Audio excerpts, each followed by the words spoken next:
आखिर मुंबई में यह हो क्या रहा है?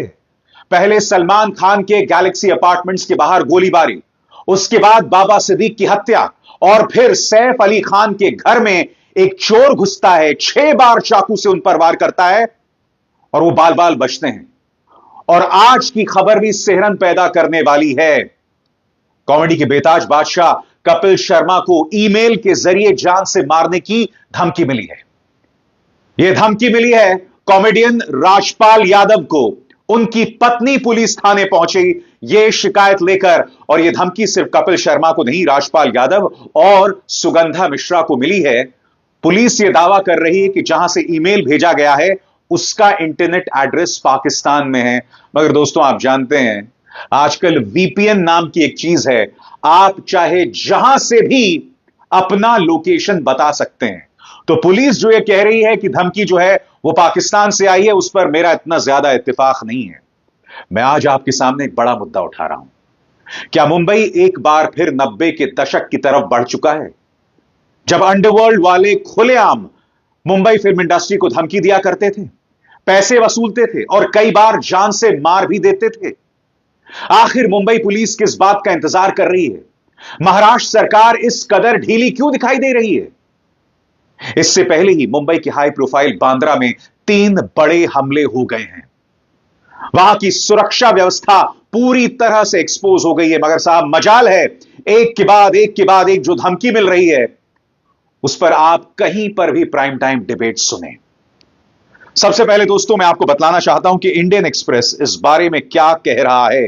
बाकायदा ईमेल के जरिए धमकी दी गई है और इस ईमेल में 2 लोगों की तस्वीरें हैं, सिद्धू मूसेवाला और बाबा सिद्दीकी। सवाल यह किया जा रहा है कि क्या यह धमकी लॉरेंस बिश्नोई गैंग से मिली है? क्योंकि आप जानते हैं इन दोनों हत्याओं के पीछे, सिद्धू मूसेवाला और बाबा सिद्दीकी की हत्या के पीछे लॉरेंस बिश्नोई का हाथ माना जा रहा है, जो कि साबरमती जेल में बंद है। इस बारे में इंडियन एक्सप्रेस क्या कहता है, उसके एक एक शब्द पर गौर कीजिएगा दोस्तों। पुलिस के अनुसार धमकी भरा ईमेल पाकिस्तान से भेजा गया है। फ्री प्रेस जर्नल की रिपोर्ट के मुताबिक इस ईमेल में लिखा है, हम आपकी हाल की गतिविधियों पर बारीकी से नजर रख रहे हैं। हमारा मानना है कि एक संवेदनशील मामले को आपके ध्यान में लाना जरूरी है। यह कोई पब्लिसिटी स्टंट या आपको परेशान करने का प्रयास नहीं है। हम अनुरोध करते हैं कि आप इस संदेश को गंभीरता से लें और गोपनीयता बनाए रखें। ईमेल में आगे चेतावनी दी गई है, अगर ईमेल भेजने वालों की मांग पूरी नहीं की गई तो गंभीर परिणाम भुगतने पड़ सकते हैं। इतना ही नहीं, इसमें 8 घंटे के अंदर जवाब देने की मांग की गई है। मैं आपको सुनाना चाहूंगा कि इस बारे में पुलिस क्या कह रही है, सुनिए। ये टीम राजपाल यादव नाम पर एक ईमेल आया था पाकिस्तान से। पाकिस्तान का आईपी एड्रेस है। बिश्नोई गैंग करके खुद को प्रपोज करते हैं और यहाँ पे राजपाल यादव को बताया गया है कि आप कपिल शर्मा को ये डेथ मैसेज दे दो कि हम आपके हलचल पर ध्यान रख रहे हैं। और हमने जैसे सिद्धू मूसेवाला, बाबा सिद्दीकी, उनके फोटो उसमें अटैच किए गए हैं। जैसे पास्ट में उनकी हत्या हुई है, ऐसा एक डेथ मैसेज उन्होंने लिखकर ईमेल भेजा है। इसके बारे में पूरी टेक्निकल जानकारी जुटाने के लिए हम इन्वेस्टिगेशन कर रहे हैं।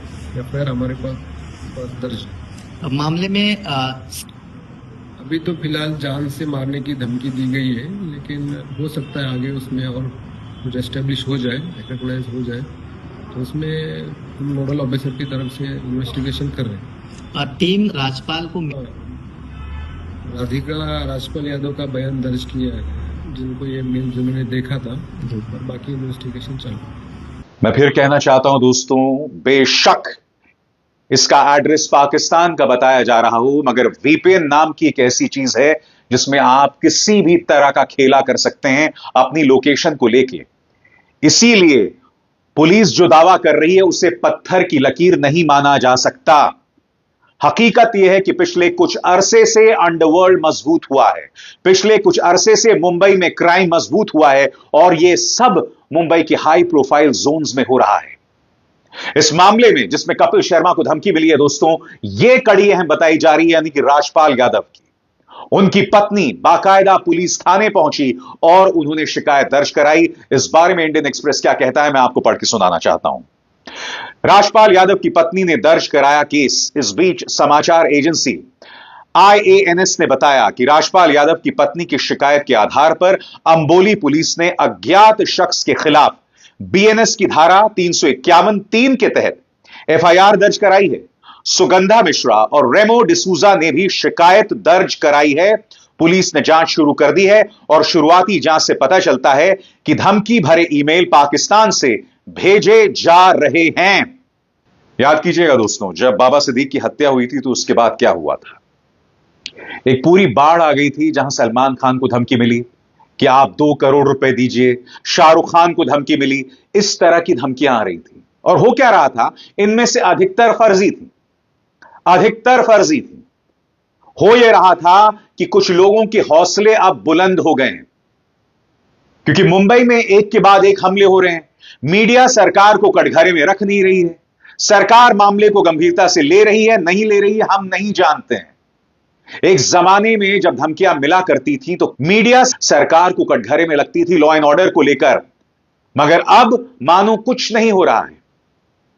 और अब नया एंगल, बांग्लादेशी एंगल, कम से कम सैफ अली खान पर जो हमला हुआ उसमें बांग्लादेशी एंगल सामने बताया जा रहा है। इसका मतलब भारतीय जनता पार्टी का पूरा प्रोपेगेंडा धराशायी हो गया है। वो जो झारखंड जाकर कहते थे कि घुसपैठिए यहां आ गए हैं, आपकी बेटियों को किडनैप कर लेंगे, आज महाराष्ट्र जहां डबल इंजन की सरकार है वहां पर एक बांग्लादेशी कथित तौर पर एलिजेडली सैफ अली खान के घर में घुसता है, 6 बार चाकू से मारता है और भाग जाता है।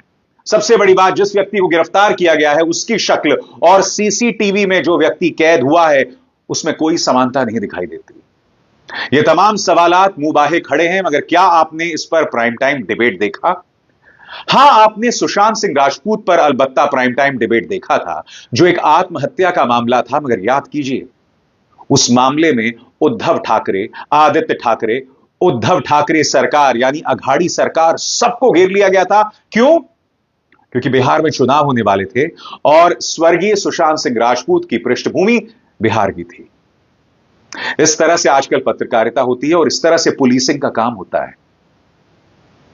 देखिए, जरूरी नहीं है कि कपिल शर्मा, राजपाल यादव, सुगंधा मिश्रा और रेमो डिसूजा को जो धमकी मिली वो अंडरवर्ल्ड से ही मिली होगी। हो क्या रहा है दोस्तों, इस वक्त कई खुराफाती तत्व ये देख रहे हैं कि हालात बिगड़ रहे हैं, मुंबई डरा हुआ है, पुलिस कुछ करती है नहीं करती है, इस पर सवाल बना हुआ है, इसीलिए उनके हौसले बुलंद हो रहे हैं। मैं स्पष्ट कर दूं, मैं बार बार कह रहा हूं, जरूरी नहीं है कि ये अंडरवर्ल्ड से ही धमकी मिली हो, जरूरी नहीं है कि लॉरेंस बिश्नोई ने ही धमकी दी हो।